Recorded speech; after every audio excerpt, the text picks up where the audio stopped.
Conscious Spirit Media.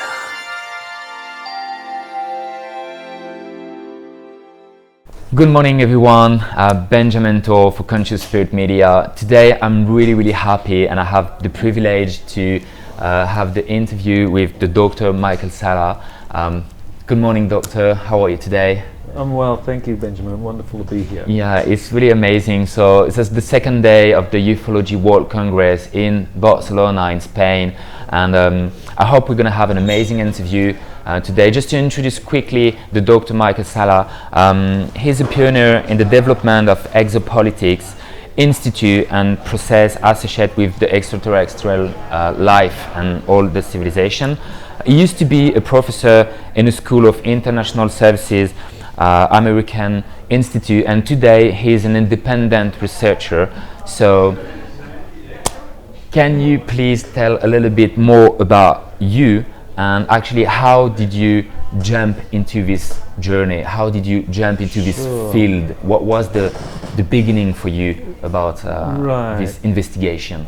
Yes, I was actually teaching international politics at American University in Washington DC, and in 2001 I'd been there for 5 years as a full-time assistant professor, and what I encountered at that time was this video by Dr. Stephen Greer with 20 witnesses who had experience concerning classified programs, UFOs, extraterrestrial life, and I immediately recognized that this was something very important, and I began to research it, and the more I researched it, the more I found that it was very real and this was happening, and it was something that I believe revolutionized our understanding of international politics. But unfortunately my university wasn't as interested in this new field as I was, and so eventually we had to part way in 2004. Actually they couldn't accept the research that I was doing and that I wanted to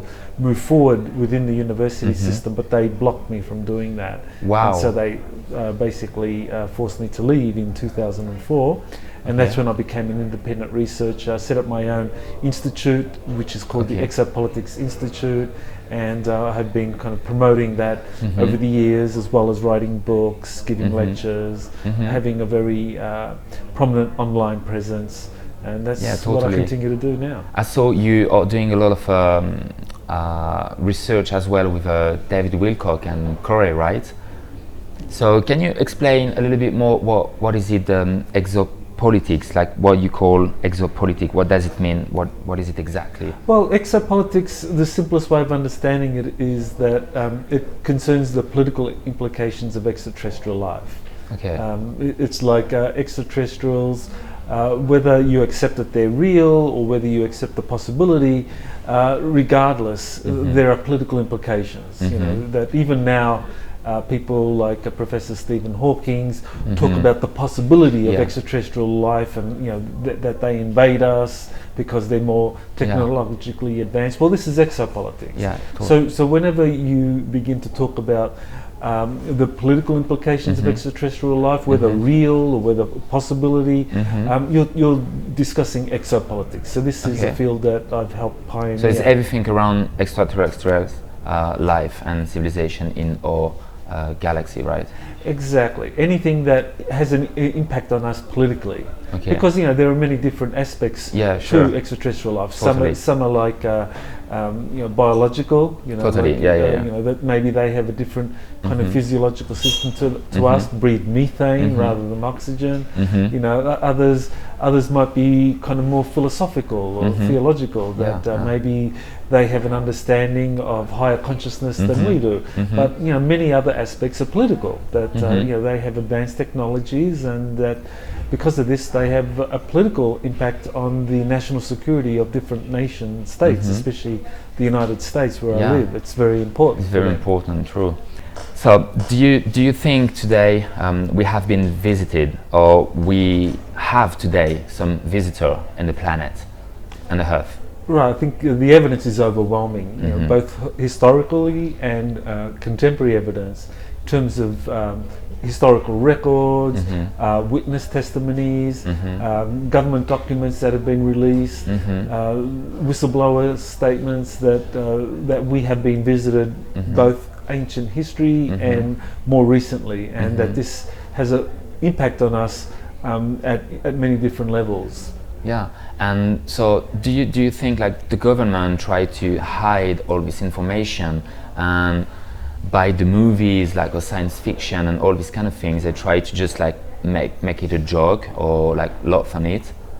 I think there's a kind of like a psychological warfare component to the mass media and why they're showing so many science fiction movies about extraterrestrial life. I think I don't think it's just about covering up. I think that's part of it, but it's also a means of them conditioning us to think a certain way that they can kind of manipulate in their own way. Because from a psychological warfare perspective, you know, they have to prepare for kind of catastrophic disclosure. You know, that in other words, extraterrestrials show up, you know, with big ships over the major cities. That this is still a possibility, and that in that possibility they have to be sure that society doesn't disintegrate. And so these movies are a way of, you know, on the one hand, to kind of disinform people about what's really happening, but on the other hand, to kind of condition them in case catastrophic disclosure occurs. So it's really interesting, and now I have so many questions about so what's the interest of our government to hide this information? What's the like the contract they have with the aliens life, the extraterrestrial civilization? What's the correlations they have all together, and why they hide the things from us? Right. Well, I think it's just a normal part of the national security process that every country does. You know, when there's a new phenomenon that they don't understand, first they get their scientists and their military people to try to understand this phenomenon, find out the national security implications, and then once they feel that they understand it sufficiently, then they come up with a plan to, you know, disclose this to the politicians. And because, you know, from the national security mindset, you know, they first consider themselves as the professionals and the politicians as the amateurs, because politicians come in for 4 years, 8 years, and then they leave, whereas, you know, national security experts are there for their whole life, so they consider themselves the experts. So first they try to understand a new phenomenon, and then they come up with a policy for revealing this, and they disclose some of the information to the politicians, and try to see, well, you know, how much can we reveal. But I think what happened was that a kind of inertia set in, because once they realized the magnitude of the problem, the more they studied it, the more they came to this conclusion that this was information that they couldn't reveal because they just couldn't control it. They couldn't persuade the people that they were in control of this situation, because no government, no military wants their people to think that they cannot control a situation. Right. And do you think the US government has a bad agenda with all this extraterrestrial civilization and with us as a citizen, or do you think it's just good? Well, do you know what I mean? Like, do you think they have like bad intention with us? Right, it's mixed. I mean, you have different aspects of the US government. You know, the military, and then the corporations that work with the military, and then you have the intelligence community, you have the government. So everyone is different. All in the United States, you know, people often think, oh well, the United States government is doing this and they're bad. Because everyone is like, yeah, it's bad, or it's Illuminatis, or this is not good for us. So what's your point of view? Yeah, but in fact the United States government is very compartmentalized. You have different agencies with different agendas. Even the military in the United States, the US Navy has a very different agenda to the US Air Force. And so, you know, when it comes to the question of extraterrestrial life, UFOs, you'll see that the Navy and the Air Force have very different ways of approaching this situation. And then the intelligence community has a different way of approaching it. I can say quite clearly that the worst entity in the United States when it comes to this issue is the Central Intelligence Agency. The CIA. That's correct, yes, because they were created exclusively to handle this phenomenon from the very beginning, in terms of like doing covert operations, in terms of maintaining the secrecy, in terms of raising the money, because there's a lot of money that has to be raised for this. And the CIA is the only government department or agency in the United States that can basically dispense money without any regard to congressional auditing standards and so forth. So it's like the CIA is a giant money laundering operation. So money can come in and they can dispense of it as they like. In support of these covert programs. So, you know, if there's a bad entity in all of this, I would say that the CIA Clandestine Services Division and their counterintelligence are the ones that have been the worst. All the other entities, the Navy, the Air Force, you know, some of them play more positive roles, others are more neutral. Good. Yeah, and so do you think the CIA has something to do with what's going on today in Antarctica? Because I heard you were talking about Antarctica and all the research and what's going on over there. So can you explain a little bit more what's happened today in Antarctica? Because I think is something with the Nazi, right? Correct, yes. Well, the CIA was the entity that kind of facilitated the agreement between the Germans who escaped to Antarctica with these advanced technologies and the Eisenhower administration, especially the agreements that finally were reached secretly.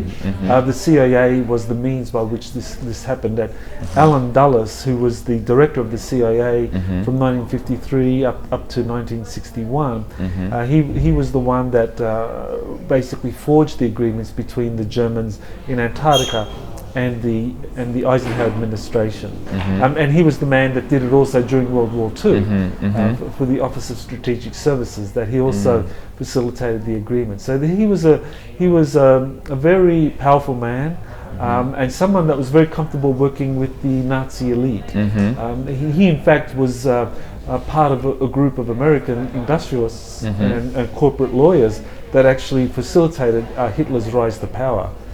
So he was very comfortable with Nazis, with German industrialists that supported the Nazi agenda. And so he was instrumental with the United States reaching agreements with the German refugees, and especially in Antarctica, and that led to the CIA in the years afterwards becoming very prominent in the operations in Antarctica, where the US military-industrial complex went and supported the Germans that had their underground bases in Antarctica. So the CIA has definitely been a major player in the classified technologies in Antarctica. Exactly. So what's happened really today, like right now in Antarctica? Is it like a base? They have some experience with humans or with aliens or with like super high technologies that we have no idea? Because I think in one of your book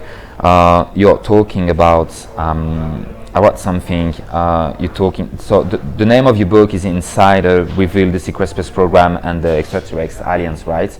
And I think you're talking about Antarctica and all this ET's technology with anti-gravity and everything. So is it what's happened today in Antarctica? Well, with Antarctica, we have to first of all keep in mind that on the surface of Antarctica you have kind of like conventional science occurring.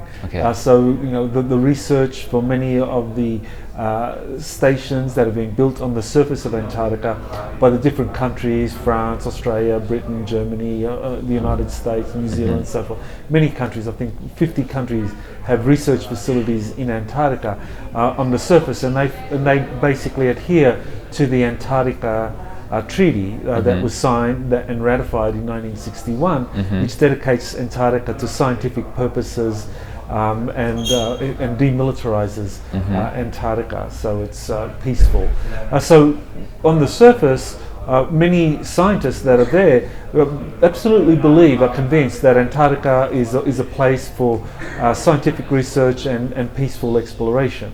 What they don't know is that underneath Antarctica, which is where the Germans established their colony, like 1 to 2 miles under the ice, there are huge caverns down there. And this is where the Germans built their space program.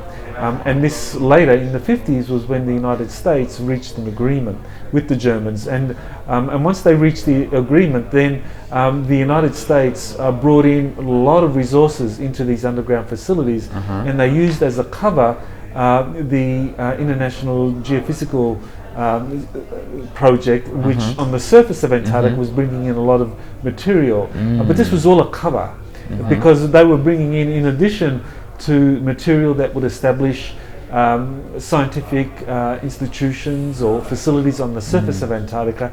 They were bringing in a lot of equipment as well to support the German program under the ice, because they wanted to learn from the Germans and build their own space program. Wow. So actually today the Germans have a really important role in all this secret space program, right? Very much so, yes. The Germans in Antarctica, these were German nationalists. They were not Nazis. And it's a very big difference. Wow. Because the German nationalists, because the German Navy built the bases in Antarctica, and they helped transport all of the people, the resources under the Antarctic ice shelf. So these became nationalists. They believed in the supremacy of the German man, but not necessarily the kind of racial purity that the Nazis had. So for them, they were quite comfortable bringing in people from other cultures to kind of work with them, to collaborate, because they had more of a merit-based system, more like a caste system, like in India, where you have your priestly class and your soldier class at the very top, and then you had your kind of business or merchant class, and then you had the workers at the bottom. Wow. So this is the system that the Nazis, or that the Germans developed in Antarctica underneath the ice shelf, and it was very militarized.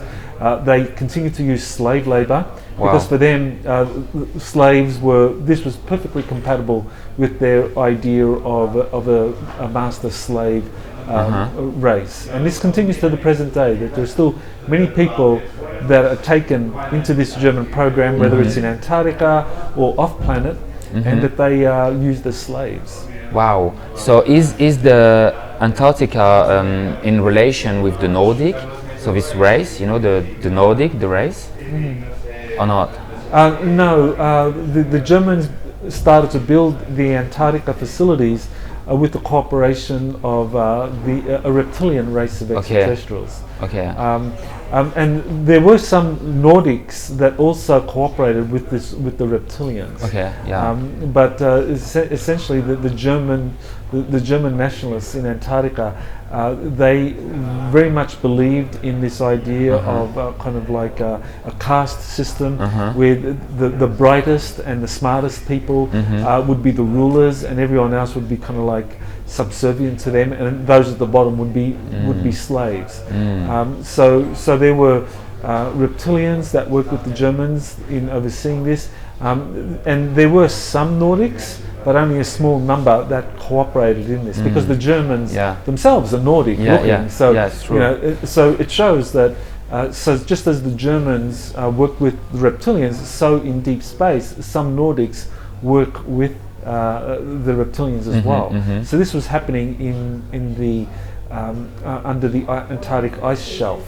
But the majority of the Nordic extraterrestrials don't work with the reptilians. They don't work with the Germans in Antarctica, because they see them as being a very aggressive, imperialistic race. And do you think, so do they have a correlation with the base on the moon as well, and what's going on Mars? So is it all related with what's going on Antarctica, the base on the moon, what's going on with the slavery on Mars and everything? Is it something all connected? Definitely, yes. This is how the Germans in Antarctica first began to develop their space program. Because once they consolidated themselves in Antarctica with their base and their program there, then the first place they went to was the moon. Obviously, it's the closest. and they had some help in building bases on the moon. From the reptilians, because they were allies. The reptilians and the Germans in Antarctica were allies. So the reptilians helped the Germans first find these bases in Antarctica, and they helped them also find bases on the moon. And then they did the same thing with Mars, kind of assisted the Germans to get to Mars. And the question that obviously comes up is, why did the reptilians do this? Why did they sure. Kind of so what they are doing, like on the moon and on Mars, what's happened? Yes. Well, the reptilians wanted to use the Germans as a means of building a very powerful mercenary force that would assist the reptilians with their imperial space activities.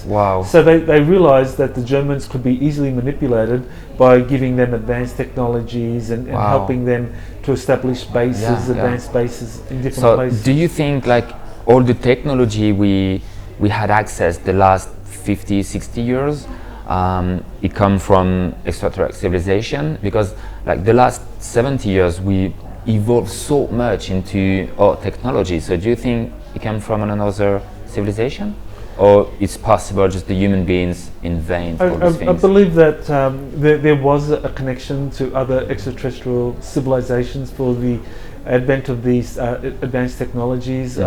Nikola Tesla, for example, I mean, I believe that there's good reason to conclude that he was actually an extraterrestrial himself. Totally. You know, because of the way his mind operated, it was so unusual, and his genius was so unparalleled. But then one of his biographers, Arthur Matthews, who was a contemporary of Tesla and actually learned from Tesla many things, that he actually said that Tesla told him that he wasn't from this earth. And that also that he had Arthur Matthews, in writing a biography of Tesla, had also been told by a Nordic group of extraterrestrials that yes, Tesla was one of us, that he wasn't human like you. We put him there as a child to be raised, and this is something that the extraterrestrials have been doing for some time. In fact, there's been very recently, only less than 6 months ago, there was a Defence Intelligence Agency document that was leaked that talked about this precisely, that the extraterrestrials would actually introduce some of their children, babies, into human society and say, here, this is for you, this will help you evolve, because this was the means by which humanity could kind of like be gradually introduced into the galactic community, where certain humans, without rest of the people knowing, were actually extraterrestrial. And I think there's probably many Teslas that live on Earth that came here as very young and are raised, and maybe they don't themselves realize they just feel different in some way. Wow, that's really blowing mind. It's fascinating. The last question, and then after I think we can end with all this information you share with us, because it was really amazing.